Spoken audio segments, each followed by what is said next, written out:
Welcome to Lacrosse Classified, your go-to source for all things NLL and box lacrosse. We will bring you the biggest names and best storylines in the world every single week. So settle down and listen up. It's time for Lax Class.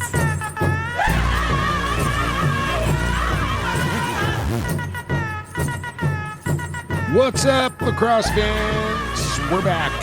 You're back because you're hearing me say we're back.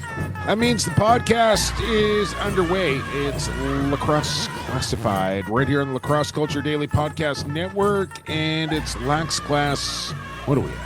It's 342, making our way to 350, and then on we go to 400. I don't know, like 6 years now, Lucas, 6 years plus here, and I'm just kind of doing the math to get to 1,000 episodes. Something to think. I think we'd probably have to start like doubling up 2 a week or something, maybe to get to that. I'm getting off track here early in the show. Jake Kelly, Lucas Archer back with you here for Lax Class. Thanks for joining us. Lucas, you don't sound very upbeat or energetic. You're complaining that you got a long week. It's only Tuesday here as we record the show. So I'm a little curious to what's going on in your world. What is happening where you're feeling like this?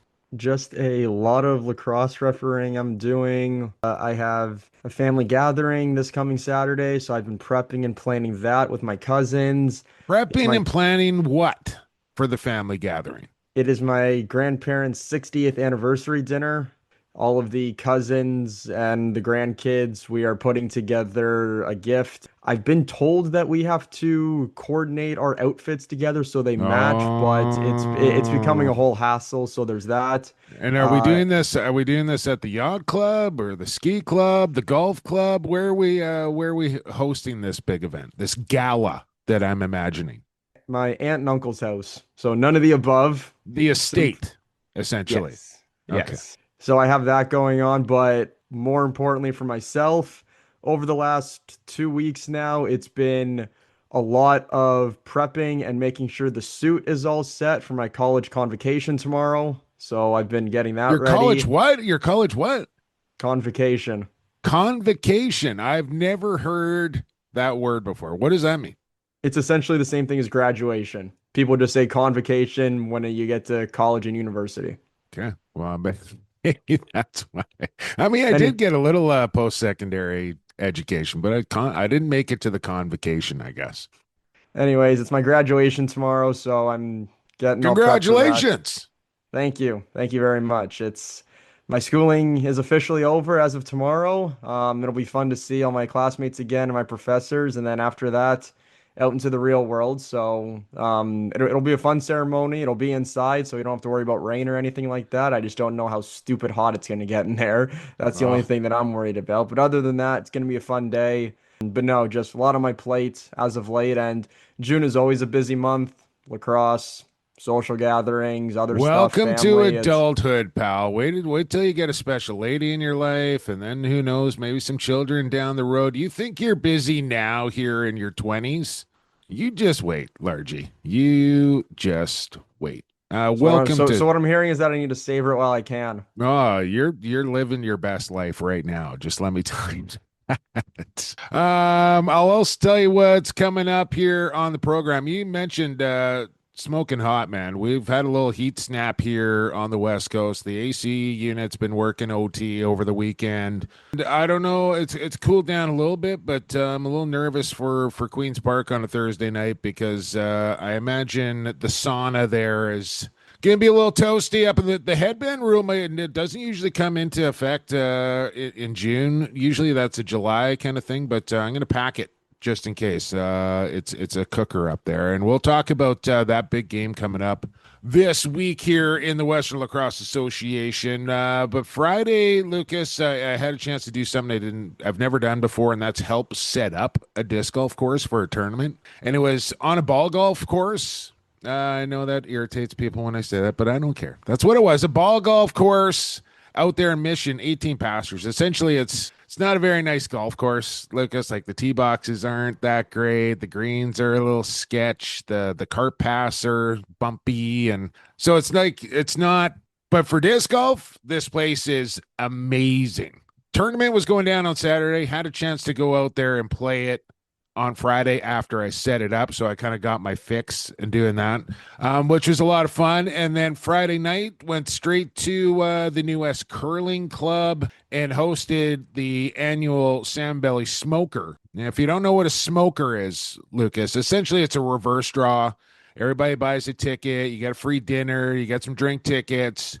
And then you start yanking names off the board, and the last guy standing gets the money. David Black, this year's winner, by the way, but I had a fun time kind of emceeing the Sam Belly Smoker that night, and I never really know, like I've done that a few times. You know, I hosted a golf tournament for the Stealth one time. I almost lost my job that night because I got a little wild out on the golf course and didn't really know where the line, or I didn't read the room very well that night. I'll say that, and that almost cost me. And then I hosted the Adnac Smoker a couple of years ago, and I thought it went pretty well, but only to come to find out that I might have cost the team a team sponsor for some sort of reason that we won't go into here on this podcast. So I got asked to do the Sam Belly Smoker, and I said, like, hey, so like this happened. I don't know what we're in for here. Like, what kind of, because back in my day, Lucas, like, and this was probably about 20 years since I've been to my last Sam Belly Smoker, but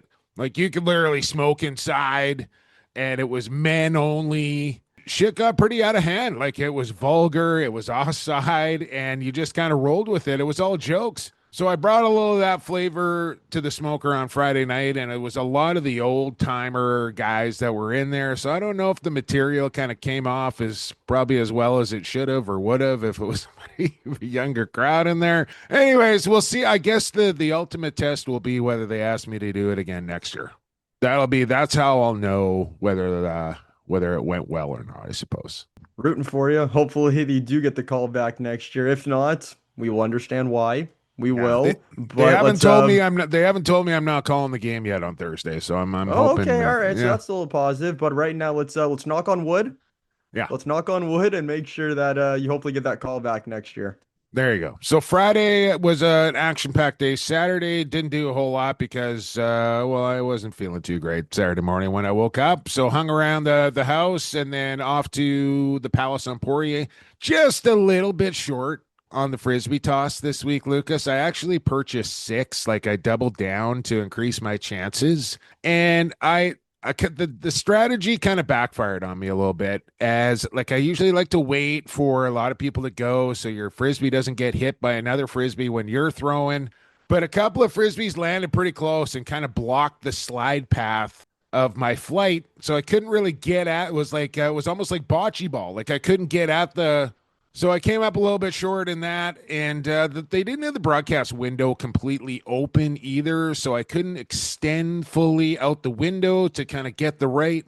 Anyways, we'll try again coming up this Saturday for the Frisbee top. But I got this thing pretty dialed in, I think. Beat my good buddy Blake at a round of tags this morning. In fact, out there at Raptors Knoll, it's been a long time since I've beaten Blake at a round of disc golf, Lucas. So clipped him by 1 on 18 and walked off the course feeling pretty good about that. And now we're into Lacrosse Classified here. We have none other than old Donny Apples, producer Donny, Jon Donville, Boston Cannons, Las Vegas Desert Dogs, OJLL, Game of the Week color analyst, contributor here at Lacrosse Culture Daily. He does all sorts of things. Busy man is Jon Donville, but he's going to make some time for us here on Lax Class. And I don't know if you've ever had a conversation with Donny or not, Lucas. Look forward to this. I've had brief conversations with Donville. I know what kind of player he is. Looking forward to this chat with him on what he does on the media and the broadcast side of things, and I'm sure we'll talk a little bit about the weekend he had for himself. Excited for this chat with Mr. Number 3 of the Vegas Desert Dogs. Yeah, we don't talk a whole lot of outdoor league here on this podcast, but since we got Donny on the program, I'm not going to boycott it this week. I'll let Donny talk a little Boston Cannons here this week. Maybe right off the top, we can get that out of the way, and then we'll move into the rest. That way of the you're not stuff dreading it later on. Yeah, just rip the Band-Aid, essentially. Period number 3, that's period 2 for Donny. Period 3 is Lax Class Lock of the Week. Lucas, we've gone 1 for 1. We've gone 2 for 2, but in the history of the Lax Class Lock of the Week, I don't think we've ever won 3 in a row. So this is our opportunity this week. Again, I took the steering wheel here, Lucas, and we again gonna dial it back a little bit just to try. Like I figure lower odds, yeah, less money for the classmates here, but any money is good money. So lower the odds, maybe the more you can wager to make up the difference there because it's got a better chance of winning. We're going to keep it modest here in period 3 for Lax Class Lock of the Week. Here in period number 1, Goalie Factory Goalie of the Week, Rycor Standout Players of the Week, and we'll take you around the country of box lacrosse and get you update on what's going on around all the summer loops here in major and junior. Where do you want to begin this week, Largy? We got WA, MSL, OJ, BJ, BCJ, RMLL. Where do you want to start? Let's start with the Junior A loop out there in BC. Let's do it. Let's have a look here. Oh, what do you know? Coquitlam in first place here at 6-1. Victoria at 5-2. So they pick up their second loss of the year. New West off to a pretty good start here. I'm looking at that Coquitlam Saints team. Oh, by the way, Langley snaps their 20-something, 26, 27, 28 game losing streak over 700 days. They beat the Delta Islanders and are now in the win column. That streak finally over for the Langley Thunder. But I'm looking at this Poco team that finished, right near the top last year. They were in the Minto Cup. But sitting at 3-5 here, they gotta pull up their socks here a little bit, proverbially, and get going here because listen, Nanaimo is going to be a good team in the end. New West, I think, is ahead of schedule. Delta at 500 right now, I think they're happy with that, and Burnaby may be in for a long season here along with Langley. I'm not so sure yet. But Poco, what's going on there at 3-5? The team that went to the Minto Cup last year is below 500, 8 games into the season the following year. Some would say that's good. Some would say that's bad. Some wouldn't even comment on that. So the fact that they lost, I don't have the number at the top of my head, but when you go to the Minto Cup the previous year, you expect to have a lot of graduates to come back next season, start the year 3-5. That's not terrible. Obviously, you can do better, but I don't think that's the worst record that they could have had. Yeah, sure. I'll give you that. Let's move along to the Rocky Mountain Junior Lacrosse League because this not enough people are talking about this Junior A Raiders team here. Like they rolled through BC preseason. I think they'd started their season already, but BC was just about to start their regular season. And I had a chance to watch the Raiders and the Adnaks have a go, and the Raiders won that game, and they won it pretty convincingly. And I thought, well, I wasn't too concerned about Coquitlam losing. They were missing some guys, and, it was still preseason for them. But looking back on that, I don't think I really realized how well that the Raiders played and how good this team is.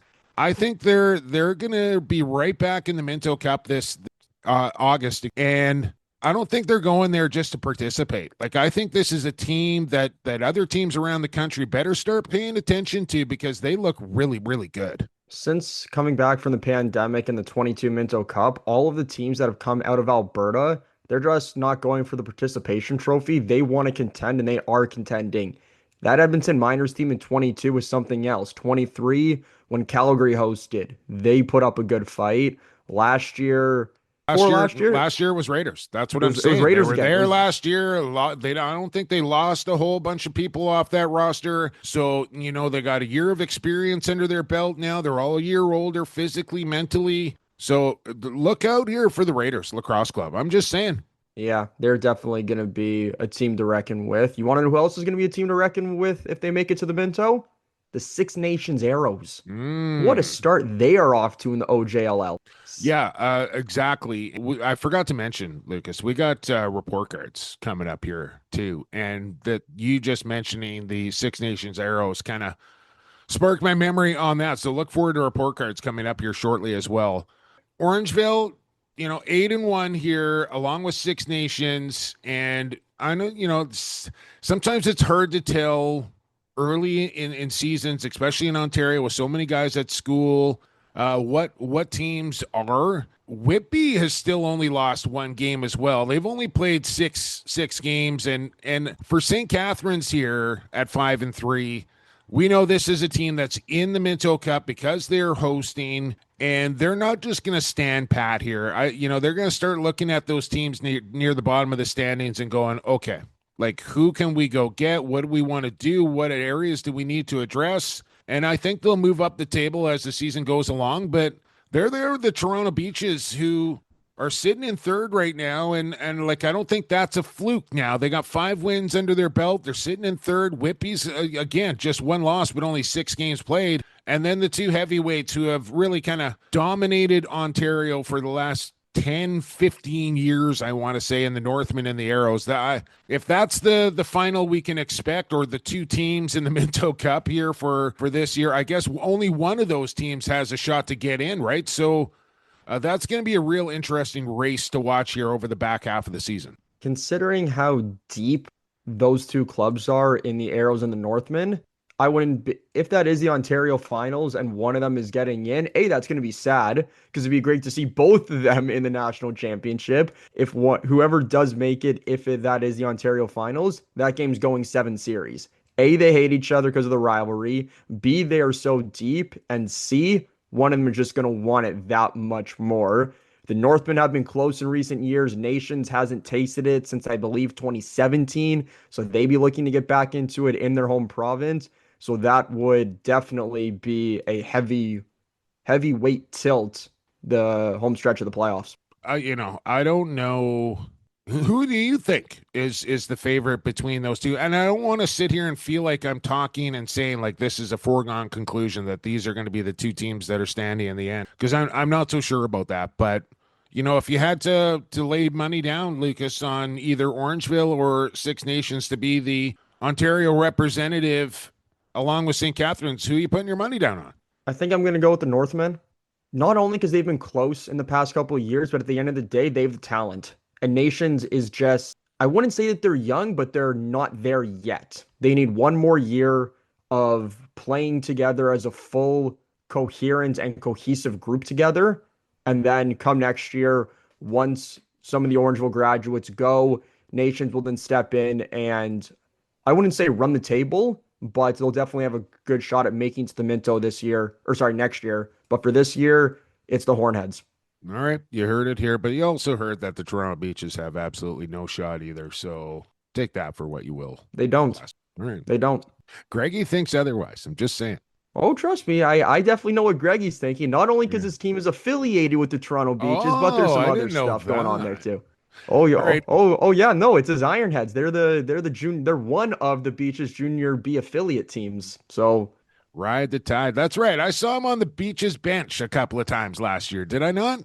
Yeah, you did. I think you filled in for a couple of games. They needed an O coordinator for the night. So Greggy, it's all making sense now. I forgot about that. Yeah, that's why. Let's get on to Major Series lacrosse here. Excuse me. Peterborough got their first loss, and it came from an unlikely source, I would say. The Oakville Rock. Oakville traded a couple of pretty good players in Rose and Latrell Harris, Cam Wire. I mean, they sold off the farm here a little bit this season and then beat the Peterborough Lakers. So they're in the win column. Brampton, the only team that has not won a game. They are 0-5. They put out a kind of a wacky little, press release about them being winless and not having a good record, but still having a good team. They didn't mention one player by name. They had a youth section twice in the article. And it was, I don't know. I just found it a very strange kind of press release from Brampton, who were for 0-5 here. North Stars 2-3, Coburg 3-4. That's an improvement for both those teams from a year ago. Brooklyn with a winning record. I just don't know if they're going to have enough when it's all said and done. And Chiefs and Lakers 5-1, and that's just kind of the way it's been in Major Series for I don't know, man. Like, I know Brooklyn sneaks into the MSL final every now and then, but it's Six Nations or it's Peterborough in major series every damn year. It's the wallets. It's the money. Those two teams are able to get the funds from wherever it is, and they're willing to offer players XYZ, this dollar figure, and they will come. We saw it this year with many people leaving that outdoor field game down south to come home to MSL. We saw it. At the end of the day, it's just the funds, it's the money. And Brooklyn, Owen Sound, they don't have it. We're going to have Dowick back on here in the summer where, the reins can come off a little bit as far as what he can say and not say on the podcast as far as the National Lacrosse League goes when it comes to major series and, in particular Lacrosse Canada and whatever else. Like he does not hold back in that regard. So maybe we should have Jamie Dowick on because I'm sure he's got some thoughts on what you were just talking about and some why. Thoughts. Yeah. I think he's got a whole laundry list of thoughts. Yeah. So maybe we'll have JD on here in a couple of weeks from now. Unlike the major series, we've seen we saw the Langley Thunder make a few consecutive runs to the Mann Cup in the early 2010s. We saw the Burrards go to a back-to-back manners in, I want to say the late 2010s. And we've seen the Bellies there. We've seen the Shamrocks there. So there's been some different teams represent the WLA throughout the years here over the last 15 years or so. It's looking like a bit of a two-horse race here this year. We'll see. But these two rosters, the Shamrocks and the Sandbellies, seem to be put together the most complete. And we'll see what happens here as they're only a quarter of the way in, essentially. But Shamrocks 4-0-1 as the Burrards played them to a tie last week. Langley sitting at 3-2. Young Joshy Mills got into a game last Wednesday, put up a couple goals. The Adnaks are winners of their last two games. After a bit of a slow start to the season, the Burrards played 3 straight overtime games. Over the past 8 days or so, the Lakers finally get their first win. They are 1-5. Nanaimo, the only winless team now. And the Bellies, the only undefeated team, as they are 4-0. So those top two teams in the Shamrocks, 4-0-1, and the Sandbellies, 4-0, play at Queen's Park Arena this Thursday night. I am really looking forward to calling this one. Pack the barn. That would be that's probably the marquee matchup. Is the amount of unquestionably. What did WLA commissioner say last week when we had him on? Each team plays each other 3 times. Yes, 3 times, and this is the first of 3. First of 3. This is going to be Spicy. A bloodbath all summer long. Yeah, spicy stuff. So looking forward to that. And a bunch of other games coming up this week as well. It starts Wednesday. And full slate, I think 5 in a row this week for me. You got 2 games on Saturday, you got 2 games on Sunday, a couple on the island, couple on the mainland. So full slate of games in the WLA for week number 4. We're not done. I think we covered off everybody. Have we not? Have we missed any? I know the NLL's got a big mini series or documentary coming out, The Chase for the Championship, that they're going to be putting out in a couple of weeks from now. I saw the Northman doc have been starting to make their kind of rounds as far as press releases and features go. That's coming out July 2nd, July 3rd, something like that for the Northman doc. They're going to screen that. Anything else that you can think of as far as like announcements or anything else that has been going on? No, I cannot. No, I think you covered it. It's slow-ish a little bit around the National Lacrosse League and other things, but I mean, within the next week or 2, it's going to ramp up even more, and everybody knows once July comes, we get into playoff mode, so classmates, buckle up. Yeah, buckle up indeed. All right, sure, also buckle up because we got to get over to the factory here, Lucas. The Goalie Factory, that is, for our Goalie Factory Goalie of the Week. Big save, Chiliano. Rebound call, Crime Stoppers. Vince just scored a goalie goal. Jameson somehow comes up with the stop. Larceny. And here's Shane Jackson off the bench. And there's Christian Del Bianco with a stick side save. All right, Goalie Factory, Goalie of the Week. Goalie Factory at Goalie Factory _ is where you want to go. Zoom coaching gives goalies worldwide access to film review, training tips, game-ready strategies, all from their expert coaches in Langley, BC. Marcus and Caleb Kahn, who I have to believe made a little history on Saturday night for the senior Langley Thunder.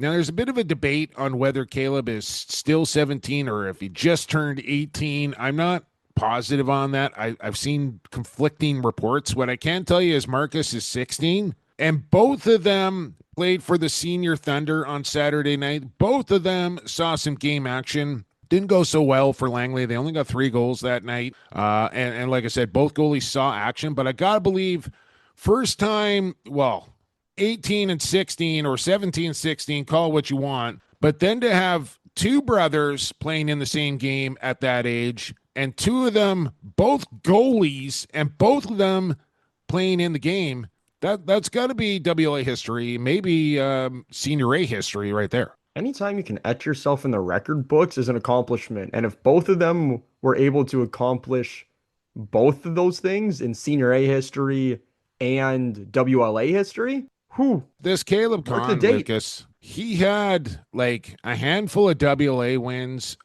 like a few playoff WLA wins before he even got a Junior A win, which is just nuts. Like that doesn't happen, especially as a goaltender. So what it must have been like to see or feel as a 16-year-old stepping into a net for a WA game. Like, my word. Anyways, you can get better at playing goaltender by being coached by those 2 guys and Riley Brown out there in Langley.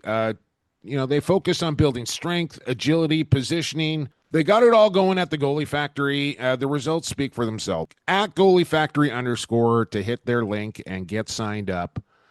This week, goaltender of the week. It wasn't so much about his, week's performance and, having a low goals against and a high save percentage. It was the fact that this guy, 3rd stringer for the San Diego Seals, number 1 for the Edmonton Miners, Tyden Redlick. See this, Arger? This guy went gloves off, full-on scrap with a player from the Mounties. I got to look up the link letter, I want to say this guy's name was. And he, kind of looked over his shoulder and was like, is anyone going to come after me here? All right, I guess we're doing this. And then just went toe-to-toe with the goaltender and Tyden Redlick, who is our Goalie Factory Goalie of the Week. A decision Redlick in this one. It's funny that you brought this up because I was going to mention this for my report card. But anyways, no, when this was circling around on social media, Twitter, Instagram, whatever the case is, I first saw it on the Lax mag. My initial thoughts were, holy shit. When's the last time you saw that? Probably never. Because I've seen it, but not for maybe think of a young Ryan Williams doing shit like that. I've seen it, but not in a Junior A game and not for a long, long time. It's uber rare that you see a goalie wanting to fight a player, or vice versa. You look, a player just looks at the tendy and says, "Let's go." Like you don't see that very often. No, it was definitely a good tilt. I'll say that. Like he was ready. He wanted it, and for this, let me just make sure I get this guy's name wrong. Carter Linkletter. Like he kind of looked around, like. And I don't know, like maybe the Miners guys were like, oh, Tyden can handle himself. He's going to do just fine here. And not a big guy is Linkletter. But I think he was more shocked that nobody was coming at him when the goalie dropped his gear off. And he fought with his uppers on as well, like they jerseyed each other. But for Carter, like I wouldn't be, I know that happened in his home barn, but I wouldn't be like trying to hype up the crowd after fighting a goaltender. And then like, I don't think you won the fight, Carter. So I don't know why he's the guy that's celebrating here. But from what I can understand, I think There was some crease crashing going on from the Mountaineers, and Titan just got sick of it and took matters into his own hands here.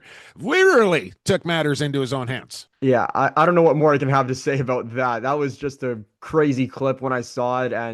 But at the end of the day, goalies are going to get pissed off. Yeah, he could handle. Apparently, I think his father was a pretty tough customer back in the day. So I don't know if that's where the hot streak comes from or not. Anyways, Titan Redlick, you were this week's Goalie Factory Goalie of the Week. There's lots of ways to come be a part of the factory, Lucas, and there it is from Titan right there.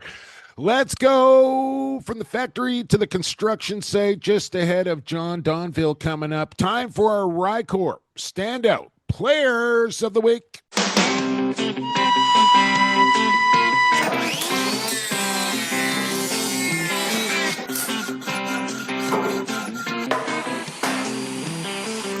a hard-working man. I wear I can ride rope, a hammer and paint, do things with my hands. Rycor Construction Standout Players of the Week. Speaking of old Rycor there, Lucas, it is Rye's birthday of Rycor. So happy birthday to Ryan Mills here on the day of recording. He told me he's turning Bertuzzi this year. I said, what, are you 39? He goes, no, I'm the Bertuzzi. Still younger than me, Lucas. Rycor Construction, they make it stand out, and they've been doing it for a long time now. Got to be coming up on 20 years. It's a long time. 2 decades in the construction industry doing interior and exterior renovations, kitchens, bathrooms, full home renos. I've seen them do a bunch of those. Additions, flooring. They make it all stand out at Rycor Construction. Visit their website. It's brand new, www.rycorconstruction.ca, or go to Rycor Construction Inc. See their work for yourself on Facebook or Instagram. You won't regret it. Lucas, Rycor Construction Standout Players of the Week. Who's yours? It's very rare that you see a player get traded from Team X to Team Y and then absolutely destroy the team that you were just playing against. And that's Nolan Byrne of the Whitby Warriors of the Ontario Junior Lacrosse League. Born and raised in Gloucester, Ontario, played Gloucester growing up, gets drafted by the Brampton Excelsiors. This past winter, gets traded to Whitby in his final year of eligibility. And what does he do? 8 goals against his former team, 4 assists, a 12-point night for the man. Ooh. And it was just something to behold. Okay, well, that's good. I didn't know too much. Sorry, give me his name again. Nolan Byrne. Right, I'm going to start paying more attention to Nolan Byrne, apparently. I'll stick in the West here as I usually do here. And this guy, I'm going to keep it in the goalie union here this week, Lucas, because, I got to the rink on Saturday night for Adnax and Thunder. I knew Langley was going to be a little shorthanded with no Connor Robinson, no Johnny Phillips in their lineup. But I thought, okay, like the Adnax haven't won a game yet. This is, Langley looking for their first road win. But the Adnax came out in this game and just took it to Langley for 60 straight minutes, 11-3 the final. And you'd think, oh, well, okay, the Phenom in goal there, that makes some sense. It was not Christian Del Bianco between the pipes for Coquitlam that night. Former starting goaltender there for Coquitlam in Andrew Gallant gets his first start of the season and holds the third-place Langley Thunder to just 3 goals that night. Then a night later, they hold the Berards to just 4 with Christian in the goal. So I don't know what started to click there with that defense in Coquitlam. But for me, for Gallant to step into that spot for your first start of the year and then, pitch a 3-hitter, essentially, that was really impressive to me. That stood out to me. So Andrew Gallant is my standout player of the week. Sticking with the goalies and dominant performance from Gallant. Well done to him. There you go. So Nolan Byrne, Andrew Gallant, you're this week's Rycor Standout Players of the Week, which wraps up period number 1, but we're just getting started here on Lax Class. Jonathan Donville joins us next. Stay classified. This is the voice of the Halifax Thunderbirds, Pete Dalladay, and you're listening to Lax Class.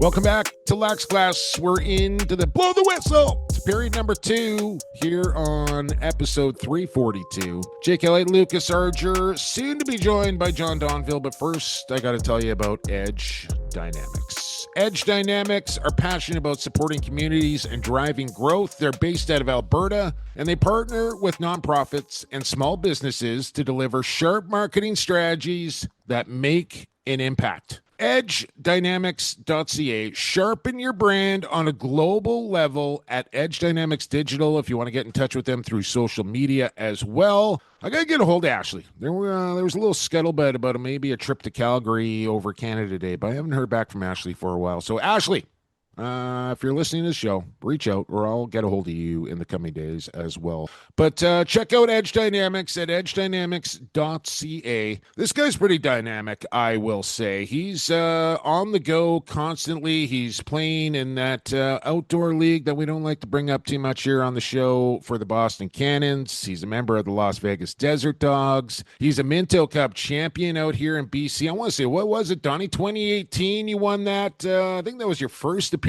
on the show after that. Cornell, Maryland, it was a can't-lose situation for you in the national championship game. That must have been a nice little free roll for you. Lacrosse Culture Daily, of course. What am I missing, Donny? Ontario Junior Lacrosse Game of the Week, color analyst. Holy fuck, man, that's a lot of stuff going on. What's going on? Welcome to the show. Yeah, I think the only thing you're missing is a former broadcast partner of Jake Elliott. Not very often. Just I think we just got the 2 games together, if I remember correctly. But yeah, that's actually at the top of my resume now. So it was a magical time. It was a magical time. Actually, I'm glad, Jake. We're back to being friends because you gave me a pretty vicious horns down at the end of that Minto. So I'm glad we made it past that. I've gotten plenty of horns up thrown my way, more than I'd like to remember. So I think we're probably all even in that regard. Okay. Let's start with the PLL here, Donny. We'll get that out of the way, and I can get that feeling out of my stomach, and we can move on. But big win for the Cannons, if I'm not mistaken. Nice little game for yourself. How are things going with the Boston boys? Yeah, it's good. I was back in this week after being out of the lineup week 1. So that's obviously always a good feeling. And, anytime you contribute and you win, that's what we're looking for, right? That's pretty much full time, what my life and trying to hunt that. I want to contribute. I want to win, and always nice to do that. And just great to be back with the Cannons. And, I think we have a lot of work to do, but we have a team capable of something special this summer. And that's a good feeling. And I just want to make sure that I'm doing my part to be a big part of it. Well, Donny, you did your part in scoring a couple of goals this past weekend against Utah, but I got to ask, when you score a goal, has your assist partner ever given you the ball while they're losing their shorts? I don't think so. That was a first. I saw that clip and I'm just like, did that actually happen? Yeah, I mean, I obviously had no clue in real time that it happened. I've only seen that a few times. Heck of a pass. Yeah, Asher's pretty gifted. The only time I can remember seeing that happen was, I think John Grant Jr. might have gotten his shorts pulled down during a fight. And I was actually at that game, if I remember correctly. I think it was in Toronto. And we had just left or something like that, and we saw the highlight. But that's the video of that. There is video of that out there. I remember seeing that, but I can't that was back in '97 with Rochester or something. I think maybe I must be getting my stories confused then. But I don't think I've ever seen the pants down thing like that, especially with the ball and with Graham Hossick chasing you, trying to slash you. So altogether, pretty special play by Asher.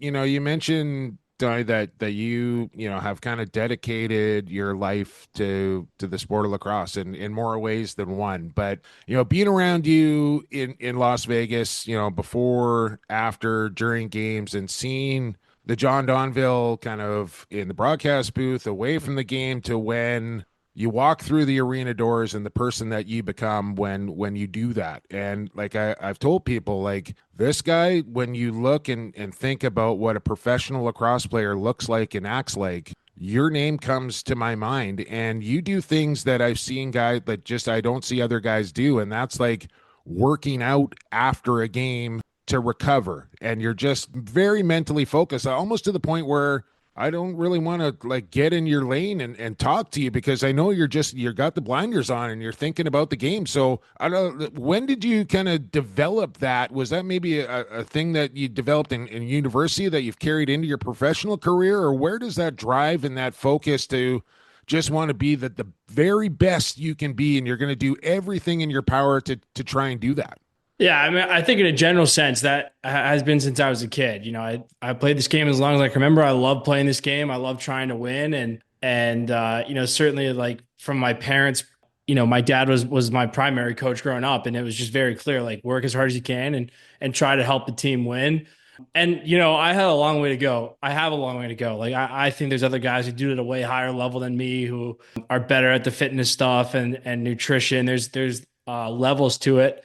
And then I just try to pick up stuff from guys who have paved the way for me. So the working out after the game thing, Jake, comes from Liam Patton. He started doing it in Panther City, kind of jokingly forced me to join in. My preferred post-game workout is 4 Miller Lights in the locker room. So that not the was kettlebell, new. not the 50-pound kettlebell. Yeah, and honestly, it just makes me feel a lot better the day after the game. It's kind of unconventional. You see athletes in other sports do it, so I just kind of worked it in. And then with Fitzy, our strength coach in Vegas, it was just a good fit. But so that's just one thing specific. And then, you know, I think I try to be pretty locked in on game day. It's always a balance of staying loose for staying locked in. I'm probably a little bit more on the serious side and the that sort of thing before a game, but yeah, it's you know, it's my job. It's, you know, I view as important. And then when you break it down further, it's like, okay, I'm a lacrosse player. That's my job. So what does that mean? It means setting good picks is my job. It means, you know, trying to be deceptive as a shooter is my job. Finding open guys is my job. So you just try to be detailed and you know, attentive to that stuff and give yourself the best chance. You talked a lot about your lacrosse career playing, but you're also on the media side, Lacrosse Culture Daily, OJLL. Talk about how you first got started in that, and talk about OJLL for yourself and what you enjoy most about that.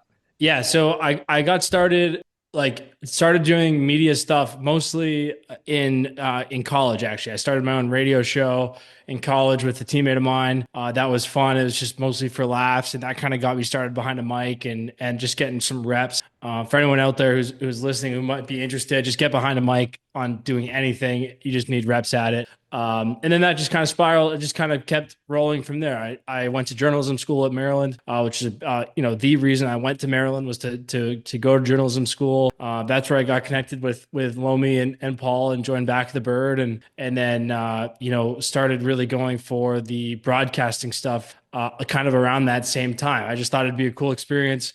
You know, I have some relationships in Ontario where I thought I could maybe get online. And, you know, I think my goal with all the media stuff is, like, I love lacrosse.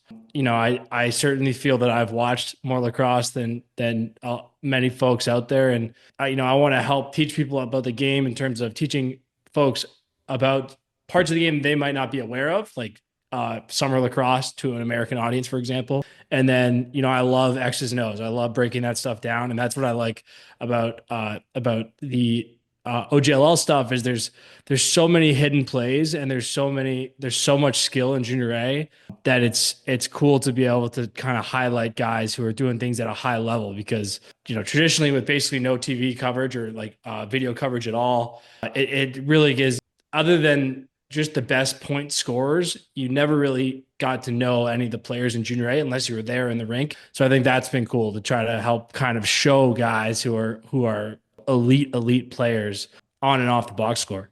Yeah, here with Jon Donville, and you know, that's really what makes a good analyst, is being able to explain what just happened and why it happened and why it was successful or not successful, and just kind of break it down a step further than what somebody is actually watching and explain it. Not everybody's got that gift. I think I've told you this before, Donny. I think that's a gift that you possess in spades, which is why you've been successful at it. Correct me if I'm wrong. You guys we're recording here on Tuesday night. Do you guys got a game tonight, right? I think there is a game tonight. I'm not calling it tonight. I was gonna say, like, you must be having to get on the road here a little bit. Yeah, I'm going to be in and out a little bit more than I was last summer. I was injured last summer, so it was basically a full-time broadcaster. Right. This year, it's going to be a lot harder, but Matthew Carrick does a really great job calling those junior games, and the rest of the guys they have calling them for the summers. So I'm going to help out when I can, hopefully, but a little bit more focused on the playing side this summer.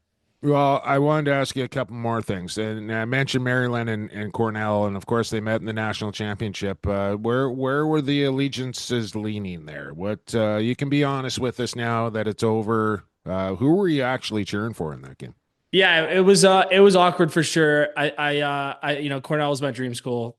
That's my first love. So I was I was happy with how it shook out. But it's funny because when I played at Maryland, we obviously had the opportunity to win it, and that game was against Cornell. So I would wish either team plays somebody else in the national championship game. I'm kind of sick of these matchups against each other, but incredibly proud as an alum. Like it was just so cool, a team of destiny for Cornell and CJ. Long time, yeah. Enough words have been written about him and the curse. Like I know, Jake, you got to know the curse a little bit through Vegas. Just like everything you hear about them is true. It's they deserve everything they get, and I'm still really tight with the coaching staff at Cornell, and they're like some of my brother's best friends. It's a family thing, and it was really really cool to get to watch them play, and they left no doubt. They're the best team pretty much from the first day of the season to the last, and they're worthy champions. Ivy League. Speaking of that, and you mentioned the X's and O's, and that's something. Any desire to coach after you're done playing, or even while you're playing? Like, is that something that interests you? Yeah, I think if it was possible to do with the NLL schedule, I would have gone into college coaching right away. I certainly think that's something I'd want to do in the future, and I think anyone who's been in part of a locker room misses that and wants that feeling as much as possible. And obviously I get that a lot with the teams I'm playing on, but to be part of, a team chasing a goal and the X's and O's side, like I said, I like a lot too. So be interested in it for sure. Do you prefer the X's and O's side, Donny, from the field or the box side of things? Because everybody has a preference. It's an interesting question because it's different styles. Interesting, Lucas. That does not count. Well done. Thank you. Well, because it's funny that you say this because we go back to the question about like broadcasting and trying to explain what's going on, because like 90% of box goals are like some variety of the same thing. It's on a very general level, there's some sort of pick and roll or shooting over a seal or something like that. So the beauty of the box game is in very minuscule detail and really in the skill. It's about developing guys who can make a 2-3 foot pass of flip passes behind the backs. Some of the things I see guys like, for example, Randy Stotts a few years ago started doing that kind of spin seal that everyone does now, and that's like almost genius level thinking of like how to set a seal, right? And I know that's like most people will think that's like not even a sentence that should exist, a genius level seal, but like that's where the detail is. Whereas I think field lacrosse is more like football style, like X's and O's on a board, you go here. So I probably lean as someone who really likes the kind of whiteboard stuff to maybe the field lacrosse side. But people ask me a lot too as a player, like, what do you enjoy playing more? And I think the answer is box, but I do really enjoy playing both. Like I by the time I'm done one season, I'm ready to kind of get outdoors, and then certainly when I'm outdoors by the end, I'm ready to get back in the box. So I like kind of the getting both in a year. Yeah, I almost for whatever reason, I was just a better field lacrosse player than I was a box player, and I hated that about myself. Like I wanted to be better at box, but I was just better at field, and that's just the way it was. As far as coaching that goes, like coaching box lacrosse, I feel pretty confident about being able to do the special teams and the D and the O and transition, whatever. But get me on a field lacrosse, like coaching field lacrosse, I think I could like fake my way through a 1-4-1 or a 2-2-2 and, kind of make some stuff up. But as far as the defensive, like slide packages and shit like that, like the rides and the clears and the rotations and all that, like I'd be so lost on that. I would not be able to to do it at a high level. So I never really kind of pursued that. I want to talk about Lacrosse Culture Daily here, Donny, before we get you on your way, and we'll even throw the back of the bird shout out there. I know you guys have been a little bit quiet lately. Hopefully that fires back up, but I know you've been on the recruiting trail a little bit, trying to get more content on the website. What are we now? Where are we? Almost 2 years old here. Talk about the website and what's kind of transgressed here through its infancy to where we are now. Yeah, so it's coming up on 2 years online, and we've learned a lot. Obviously, in year one, I've learned a lot. Looking back, I've covered a lot of ground in writing, and been through some big stuff in my life, whether lacrosse or personal life, and kind of had to make my way through that. But yeah, we really want to be a home for lacrosse coverage of all kind, but we want to really be a home for box lacrosse, which I feel we all probably feel has been a little bit underserved in the media traditionally, and obviously, Jake, you've been one of the people trying to basically fight against that for a long push that forward. Yeah. Push that forward for a long time. And that's why, it made sense for you to be on Lacrosse Culture. We want people who know what they're talking about, who love it. I think the love is really important. Like the guys we have writing for us love this game, and in a more specific sense, love the Canadian community too, that is a part of this game. So yeah, we are looking for a few more writers for the summer. If you're listening to this maybe and you think,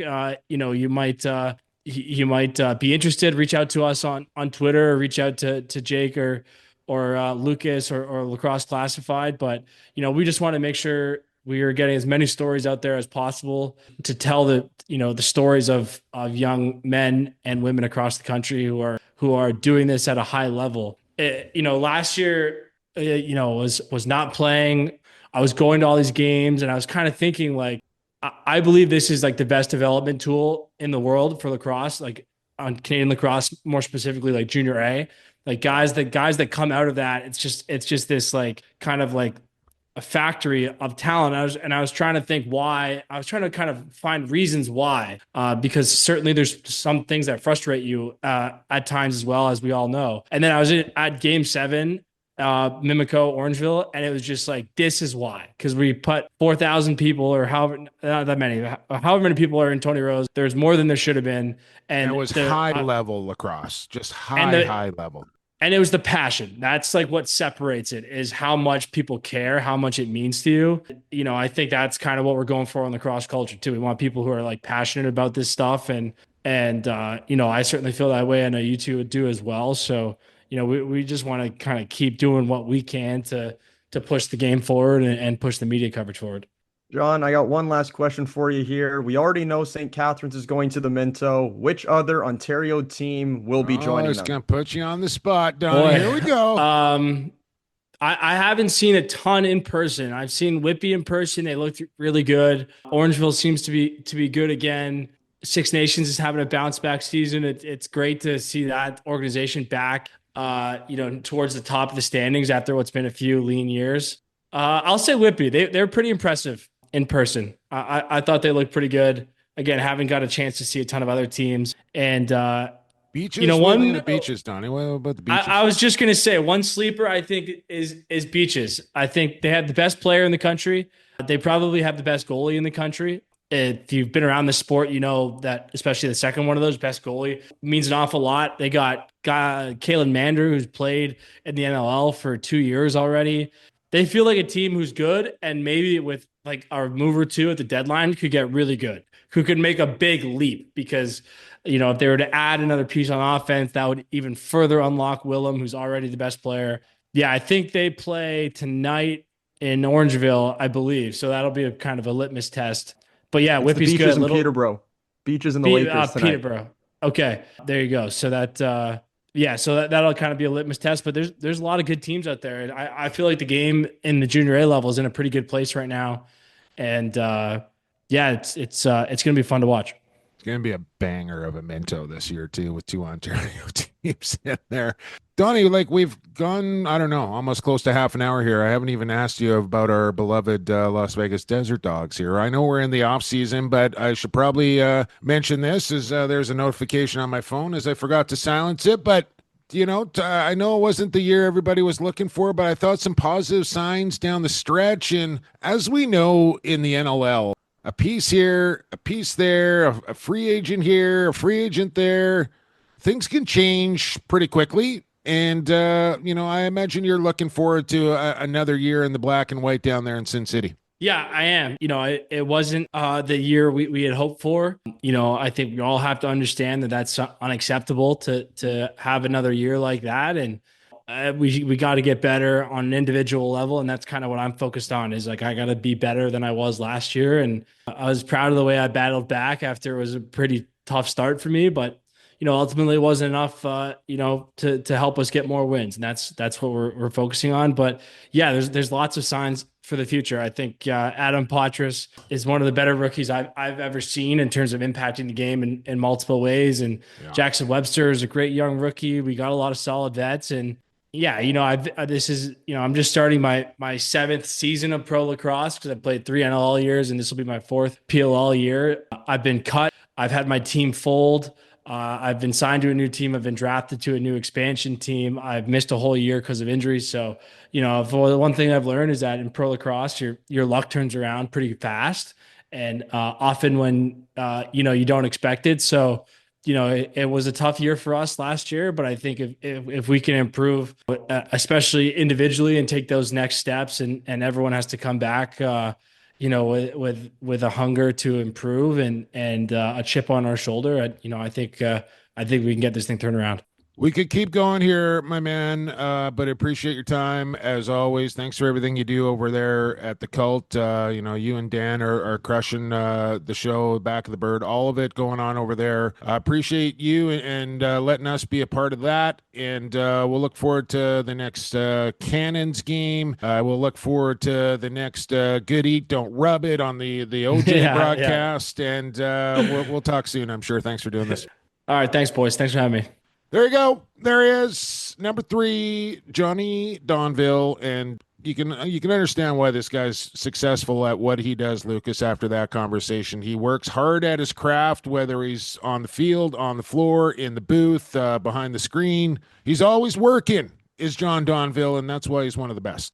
Regardless if you're a player, aspiring journalist, or you just want to see somebody that has a great work ethic, Jonathan Donville is a prime example of that. Great chat we had here with him today, and I'm sure I'll be seeing him around the arenas this year in OJ, and maybe he'll make his way back to the playoffs in that outdoor professional league. Take notes, Largy. Hey, Donny, just before I let you go, who owns your senior A right? Brooklyn. I was drafted by Brooklyn. Yeah, played in the bubble. So. All right, Donny. Yep. We'll see you, man. All right, boys. Thank you. Let's take a break. Period 3 is next. Can we go 3 for 3? We're 2 for 2 in the summer. Lax Class Lock of the Week is next. Associated Labels and Packaging, a fun family company that offers premium quality labels and packaging with unparalleled service. With 40 years of experience, an extensive product catalog, and an ever-growing fleet of equipment, Associated Labels and Packaging is the perfect fit to take your labels and packaging to the next level. This is Reed Bowering. You're listening to Lax Class, your go-to source for all things NLL and box lacrosse. Period 3 is underway. Final stanza of the big program. Thanks for joining us here on the Lacrosse Culture Daily Podcast Network. Jay Kelly, Lucas Arger, here with us as always in the third period is Associated Labels and Packaging. They are the best in the business when it comes to labels and packages. We know this by now, but in case you don't, it's label and packaging with unparalleled service, 45 years, in fact, an extensive product catalog, an ever-growing fleet of equipment. I can attest to that. They're the perfect fit to take your label or your package to the next level simply by going to associatedlp.com. Ask for my man Tosh when you give those guys a call and tell them Lax Class sent you. And you'll get the hook up there. Trust me on that. Lax Class Lock of the Week is brought to you by CoolBet Canada. If you go to coolbet.com and you sign yourself up for an account, before you put any money into that account, put in the bonus code LAXClass in that little box there where it says bonus code. And what that'll do, it'll trigger CoolBet to match your first time deposit up to $200. Then you have $200 of your own dollars, $200 from CoolBet. That equals $400. Just like that. And then you can gamble on whatever you want. NBA championships, Stanley Cup finals, baseball in full swing. The CFL is a go. They got odds for the Western Lacrosse Association. Lucas, we're into the third period here, and I just realized we forgot to do report cards. Oh, my lordy. How did you let that happen? Yeah. That's How on did you. I? That's a good-ass question, and I don't have a good-ass answer for you. You just gave me a good question, too, right there, which makes me feel a little bit better. Oh, Good ass question you gave me, which might be worth 2 dings. Let's Who knows? Okay, before we get into the Lax Class Lock of the Week, I want to make sure we get in report cards this week. I don't like skipping report. Everybody looks forward to report card day. Usually everybody. I never look forward to. Oh, buddy, don't worry. My the end of semester report card day was the day that I dreaded for myself I'd in always high like school. way out. Like, okay, who's in a better mood? Is it mom? Is it dad? Yep. I I would was look the at same the way. letters. Like, okay, can I change this C- to a C+? Can I make this B- a B+? Like, I was. Am I able to get looking- home? Am I able to get home from school before they're home from work? Oh, Hide it yeah. under the bed, the back dresser, you know? All right, let's not waste any more time here. Report card time, people. Settle down, class. Today is report card day. Today is report card day. It's report card day. I take out my report card. Throw some keys on that. I take out my report card. Hey. I can't believe I forgot to do report cards in period number 1. A little surprise for you here in period number 3, as we normally do. Maybe it's because we got too much stuff in period 1 that are just. Anyways, here we are. You go first, Lucas. Give me your report card for this week. Well, you kind of alluded to it too. You actually alluded to report cards in period 1, and we still forgot. Yeah, I but know. it was about the goaltender in Tide and Red Lake, right? It wasn't about him in particular, but it was about that game and the fight that occurred between the goalie and the player. But the way that I look at it is not from an entertainment point of view, not from a playing point of view. I look at that as a league point of view out there in Alberta. And I personally have to say that I got to give them a C+, because at the end of the day, it's part of the lacrosse code. A goalie does not fight a player does not fight a goalie. When that happens, the league has to come down and hand out some sort of punishment, consequence, repercussion, whatever the case may be. It's TBD if they will, but if they don't, then my grade on them is going to go down even further, because you're just not honoring the game of lacrosse at that point, and you are breaking the, what's the word I'm looking for? You're breaking the unwritten honor. code, essentially. Yeah. Yeah, the code. You're breaking the code or the honor that box lacrosse has, and it's bad. I mean, yeah, I guess so after the fact, but I was a little more disappointed in the minors that they just kind of let it happen. Like, I don't care how tough the goaltender is or what's happening in the fight. If I see my goalie fighting a player, I'm either grabbing the closest guy by me, dragging him over to that fight, and then grabbing that guy, or I'm going to turn and look down the floor and go straight at their goaltender and grab him. You want to do that? Okay.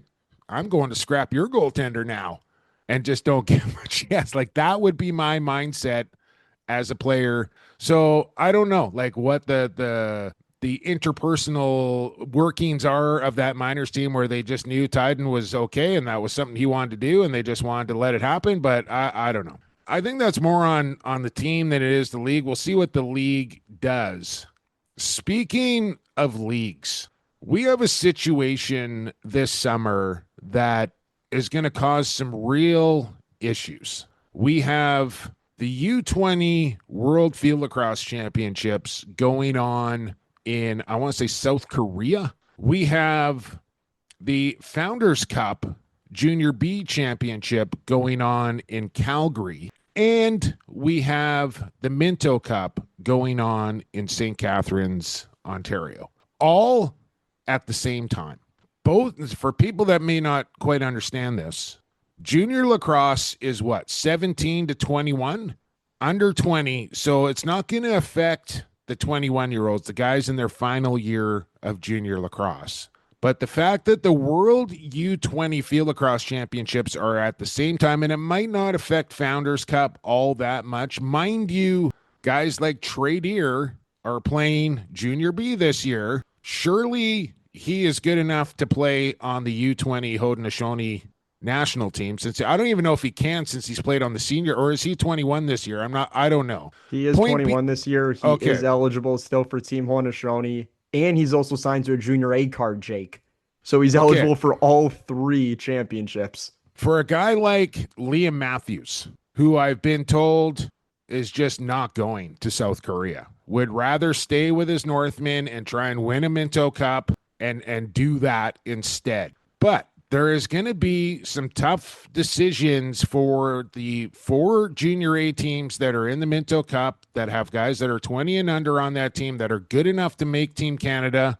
Do they want to, and when do they have to make that decision? Like, there's no guarantees you're going to be in the Minto.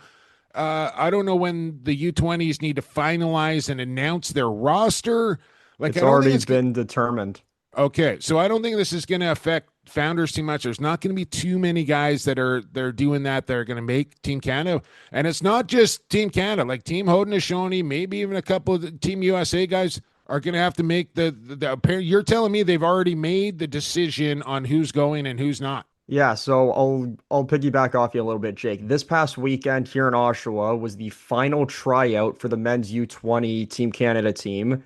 I was one of the officials that was refereeing all the scrimmages. The 46 athletes that they invited were all willing to go, and should they make the team, forgo the rest of their junior summer essentially to train with Team Canada and everybody else. If they make the team, they're not even playing the rest of the season until it's time to go to Worlds. Essentially, yes. They may practice with their junior team once a week, but they will most likely not be playing any games the rest of the summer. They are going to Japan, I think, a week before the actual tournament. How does the OLA feel about that? Are they going to ban players if they go play for Team Canada? Don't even get me started. The OLA is already becoming a shit show over this, and it's not even funny when I say that. It's actually sad. So it's bad of what's going on in that front. Another prime example is Zachary Toll. Plays on St. Catharines. He had to make a decision on if he wants to go to the Minto because his team's already going, or if he wants to try out for Team Canada. He said, screw Team Canada. I want to go to the Minto. So it is a whole debacle here of what's going on. And I suspect that something from the OLA or possibly Lacrosse Canada is going to come down within the next month because this is just ridiculous.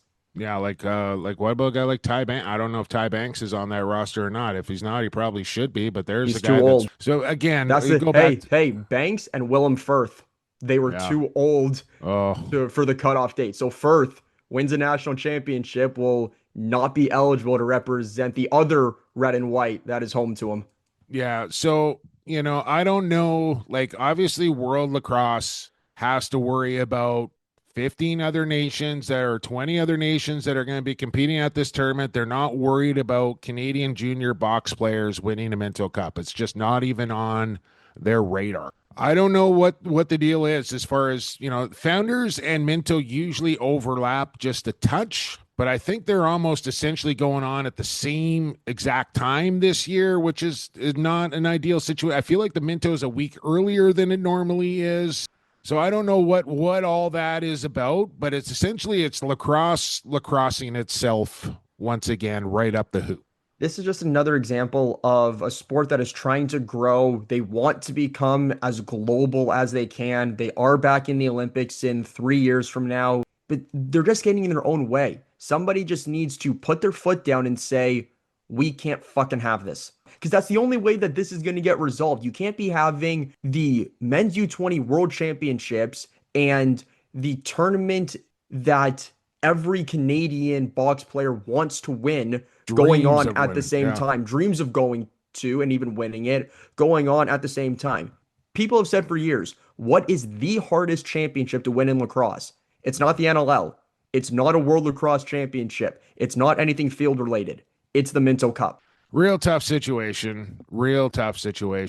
I don't think anything can be changed at this point. I think it's pretty much set in stone. So D- for everybody involved with having 3 major tournaments all happening within the same week. All right, still continuing on. I got to get this in before we get to the lock of the week here, Lucas. Give us a follow, give us a share, give us a review on social media, Google Play, Apple Podcasts, Spotify. You can find us everywhere, wherever you listen to your podcasts.